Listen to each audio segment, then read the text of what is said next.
Bonjour. Andrea, bienvenue à Ramatuelle. Merci. Alors, bienvenue de nouveau à Ramatuelle. Oui, je vais jouer les 39 marches il y a 7 ans. Oui, c'était en 2010. Bon, d'abord, les 39 marches, c'était une pièce que j'ai adoré jouer, qui était ma première pièce de théâtre, donc qui symbolisait beaucoup.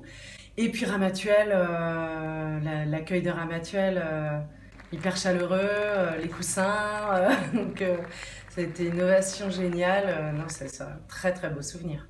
Vous êtes en vedette, vous êtes seule sur scène, donc c'est pas la même donne. Hein. Non, c'est pas la même donne, j'avais jamais pensé à être en vedette. Non, c'est pas la même donne et en même temps, on est nombreux sur scène, hein, parce que je raconte une histoire avec beaucoup de protagonistes.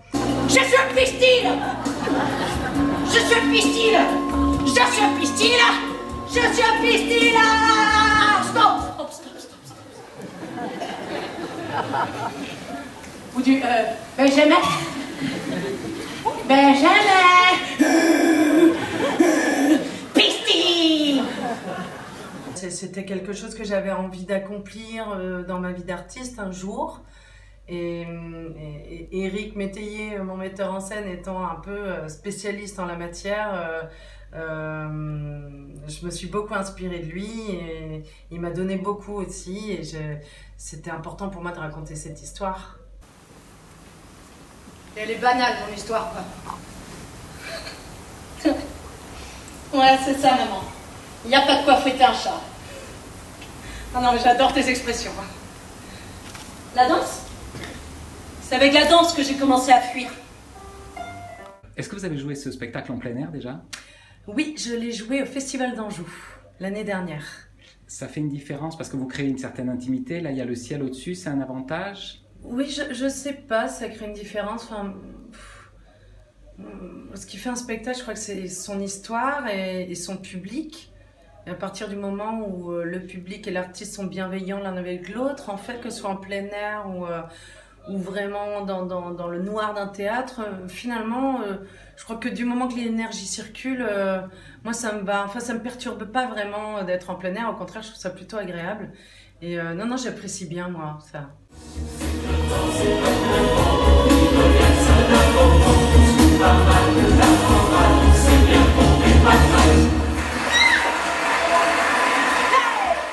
Puis c'est toujours le danger de trouver des solutions parce qu'il y a des aléas, le vent, l'acoustique, voilà, il y a toujours des choses qui changent et c'est plaisant, c'est ça le principe du spectacle vivant, c'est qu'il évolue et qu'il s'improvise des fois. Bien s'envole, regardez Madame le Nador comme c'est beau. On passe dans son sel dans cette nuit du sol. Bah, elle vole en somme.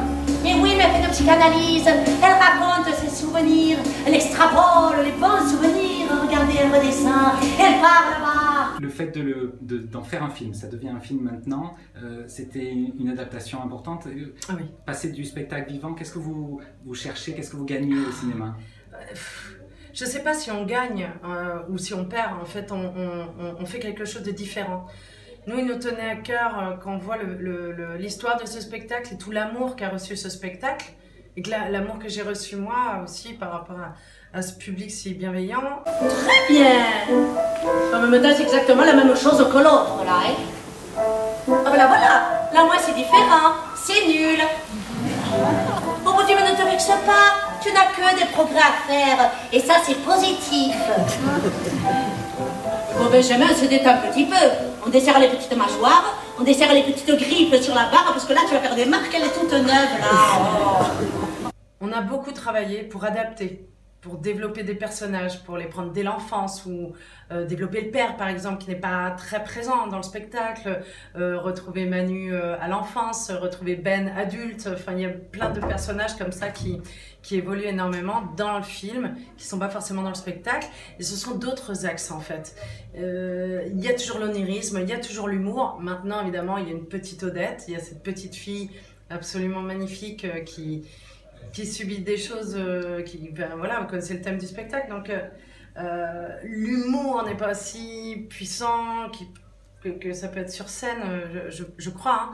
Mais en tout cas, on a essayé de garder toute l'énergie et tout l'onirisme et aussi l'ironie, et voilà, et c'est toujours sur la violence humaine quand même, mais essayer de saisir les gens par un autre angle en tout cas.